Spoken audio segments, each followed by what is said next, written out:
मित्रांनो, विनोद दोघांतली तुटेना या मालिकेमध्ये स्वानंदीची भूमिका साकारणारे प्रसिद्ध अभिनेत्री तेजश्री प्रधानची आता दुसऱ्या मालिकेमध्ये एंट्री झाली आहे. तर नेमकी काय आहे संपूर्ण माहिती ते आपण यामध्ये पाहणार आहे. तर व्हिडिओ शेवटपर्यंत पहा. व्हिडिओवरती नवीन असाल तर व्हिडिओ लाईक आणि चॅनल सबस्क्राईब करून बेल नोटिफिकेशन ऑल करायला मात्र अजिबात विसरू नका, जेणेकरून अशाच मनोरंजन विश्वातील अपडेट तुम्हाला मिळतील. मित्रांनो, अभिनेत्री तेजश्री प्रधान ही विनोद दोघांतली तुटेना या मालिकेमध्ये स्वानंदी ही भूमिका साकारताना पाहायला मिळत आहे आणि तिच्या या भूमिकेने प्रेक्षकांचं विशेष लक्ष वेधून घेतलं आहे.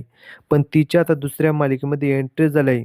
तर नुकतीच प्रेक्षकांच्या भेटीला आलेली मालिका कृष्णाईच्या लेकी या मालिकेमध्ये ती प्रमोशन शूटसाठी गेलेली आहे आणि या मालिकेमध्ये आपल्याला अभिनेत्री निवेदिता सराफ या महत्त्वपूर्ण भूमिका साकारताना पाहायला भेटत आहेत. आणि आता पुन्हा एकदा अभिनेत्री तेजश्री प्रधान आणि अभिनेत्री निवेदिता सराफ यांची भेट झालेली आहे. त्यांनी याआधी अगं बाई सूनबाई या मालिकेमध्ये महत्त्वपूर्ण भूमिका साकारल्या होत्या आणि त्या दोघी पुन्हा एकत्र आल्याने त्यांच्या जुन्या आठवणी जाग्या झाल्या आहेत. तर मित्रांनो, तुम्हाला अभिनेत्री तेजश्री प्रधान आणि अभिनेत्री निवेदिता सराफ यांना पुन्हा एकदा एकत्र पाहायला आवडेल का? हे कमेंट सेक्शनमध्ये सांगणं. अशाच मनोरंजन विश्वातील अपडेट मिळण्यासाठी आपल्या चॅनलला सबस्क्राईब करा. चला भेटूया अशाच व्हिडिओमध्ये. धन्यवाद.